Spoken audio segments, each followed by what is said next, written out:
Hello and welcome. Thank you so much for tuning in to this edition of HT Auto. Mercedes has recently launched the EQC. Yes, it's their first all electric vehicle in the country. And to speak to us more about that, we are today joined by Mr. Santosh Iyer of Mercedes Benz India. Mr. Iyer, first of all, congratulations on the launch of the EQC. Thanks, Shubhadeep. Thanks. It's a big day for us. As you mentioned, the first electric luxury SUV in India. So we are quite excited. So thanks for having me in your show. Yeah, before I start the questioning, I'll begin with an observation. I drove the EQC around Delhi, Gurugram, and Manesar a month and a half back. I'll just say Mhm. that it was unlike any Mercedes, quite obviously. But that brings me to the primary question: is the EQC? What was the thought process of behind getting an electric vehicle here in India? See, firstly, if you look at the global strategy for Daimler and for Mercedes-Benz as such, we are quite committed to the electric powertrain, and we have a clear ambition of zero carbon emissions by 2039. We say call it ambition 2039. To fit in there, we also say that close to 50% of our cars we sell by 2030 would be electric. So we need to start somewhere, and we need to also make the market mature. And I think with a fantastic product like EQC, we can't wait further. We thought it's also our responsibility to make the customers aware, make them experience these products, and therefore there was a lot of deliberations, a lot of discussions. But then we thought India deserves it. There is also a good amount of incentives or push from the government side. So we took this conscious call and said, yes, we will get the EQC to India, and there we are today of introducing the brand and the product both in this Indian market. Yes, you said the consideration was whether the Indian market is mature enough, but there are certain rival brands which still think that the Indian market currently is still not mature enough for an electric vehicle, let alone an electric SUV in the luxury space. Uh, would you agree with that thought process? And why not? Clearly, because you've brought in the EQC. Yeah, see, it's the same. You have to give some time for the market to mature. We came to India 25 years back now. At that time, the luxury market was also not matured enough, but we made the investments. Today, with more than 2,200 crores of investments, a huge plant in Pune, we have been reaping the benefits of also an early mover advantage. When it comes to technology, it is a chicken and egg story. You cannot wait for the customers to start asking. As manufacturers, we also are responsible to give them a taste of the new technology. They once they drive these cars, you mentioned that when you drove these cars, it was unlike any other car, and that's exactly the feeling even we got when we drove a electric Mercedes Benz, because it's fast, it's good on performance, no sound. It gives you a different feeling, and we are damn convinced that once a customer starts experiencing these cars, they will shift to electric. And what we are doing also specifically for the Indian market is we are coming up to answer some of the anxiety issues. For example, when you call about range anxiety, charging is a big topic. And now with the EQC, we are going to offer a wall box. It comes standard with the car, and we will also do installation at the customer's residence or at office, wherever he wants.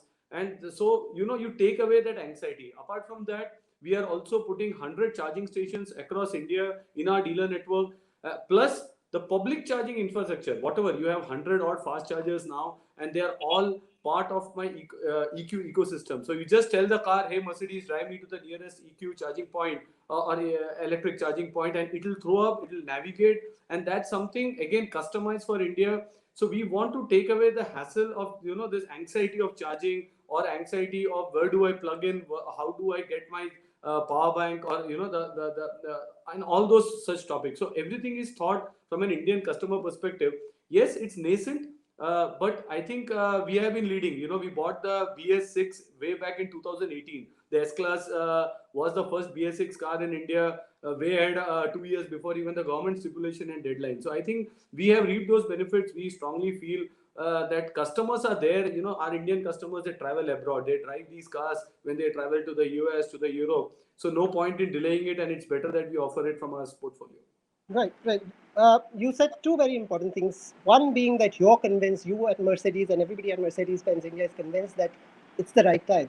You also mentioned about customers going abroad, trying these cars, and perhaps there's a desire to have, own, and drive these cars here in India. Now, which gets me to my question: what sort of customer base are you targeting? What sort of demographic are you targeting with the EQC here in India?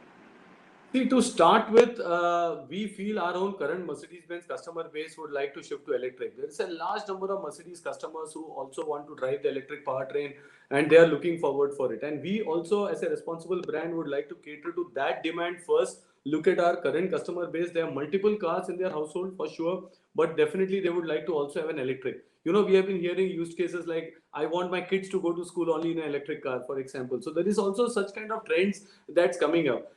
Then in the wave two, of course, there will also be customers who may be first-time buyers into luxury segment. They may straight want to, you know, shift to an electric car maybe and not into a normal IC engine powertrain. But primarily, if you ask us, we look at our customer base, our customer portfolio, and of course, many of the competition customers, you know, who couldn't enjoy a Mercedes earlier, but now they can actually come into the Mercedes-Benz fold now with an electric. So that's our target group that we are looking at. Right. So in the first phase, primary core group would be somebody who already has a luxury vehicle, somebody who already has a Mercedes. Understood. In the second phase, do you see a sense of electric vehicles cannibalizing on really capable products that you already have in your lineup? Maybe an EQC weaning people away from, say, a GLS or even a GLE for that matter? So fortunately, we have a very wide portfolio, and we don't want to hold back the product portfolio on the risk of cannibalization. Today's market is driven by what consumer wants, and as manufacturers, if we have a portfolio, we want to give this to the customer and let him decide. We feel there is a market for each of the segment. The GLS is still, we don't have cars to supply. It's still under a waiting period of 1 to 2 months time. So technically speaking, there is market. Even during these times, the GLE, the GLS are showing very strong demand. So even for EQC, of course, there will be some cross shopping. Some customers may say, hey, let me just maybe at similar price points, why don't I shift from a GLS to a GLC electric car? But that's fine. I think the power should be with the customer to select than the manufacturers trying to hold back products or not give the latest technology to the market. Right. You mentioned range anxiety, and that's a concern that a lot of EV buyers have around the world. That manufacturers are increasingly looking at how to increase the range, how to make them more efficient, the batteries, and of course, making it more cost effective. Now, in India, how would you address concerns not just related to range, but EVs, EQC or otherwise, are absolutely new concept for the masses, for somebody who would be walking into a Mercedes showroom. Now, the next question is divided into two parts. One, how do you address those basic elementary doubts, queries that the customer has? And the second part of this question is the Mercedes service network ready to handle a new car and all that it requires? So basically, the range anxiety comes from the need that what if my car drains out and I'm in middle of the road? To start with, our cars under standard test conditions have 450 to 471 kilometers. Let's, for example, even think of 400. Let's also remember that the electric cars can charge themselves, you know, with the battery braking repercussion. So there are technologies which also keep recharge it while you even drive. So with that, the onboard diagnostics and the telematics keeps guiding the customer when is the right time to charge.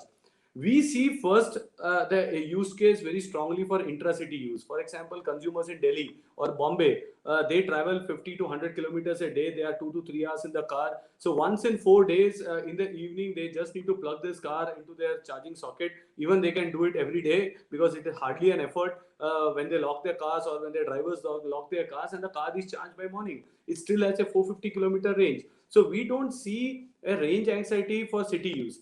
Now, where it comes is somebody decides to go, say, Delhi, Chandigarh. Even one way is fine because even if he goes to Chandigarh for it's less than 400 kilometers, and then we have some charging facilities in Chandigarh also for him to charge overnight or do some stuff.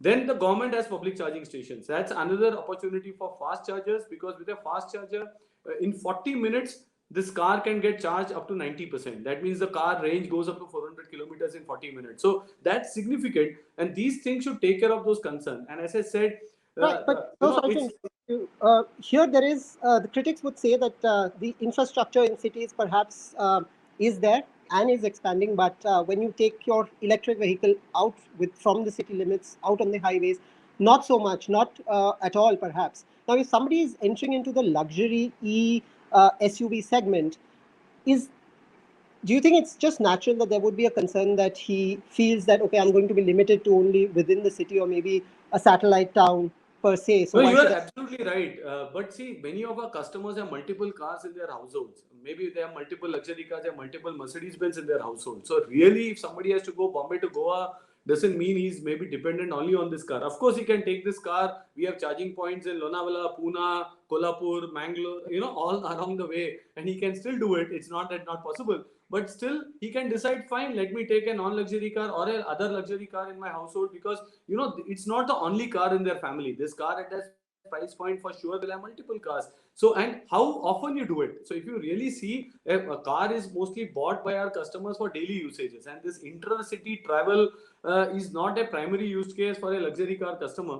So you are right, it's not that the anxiety may not be there, but we have done with charging stations, public charging stations, also availability at the destination. When they reach Goa, for example, we have charging facilities available there, but that cannot be a deal breaker or a game breaker for not to buy an electric car, maybe, because that's once a year affair, and I think that can be planned and managed. But for your daily usage, you don't have to go to a petrol station. Actually, imagine, no queues there, no lines, you never have to ever visit.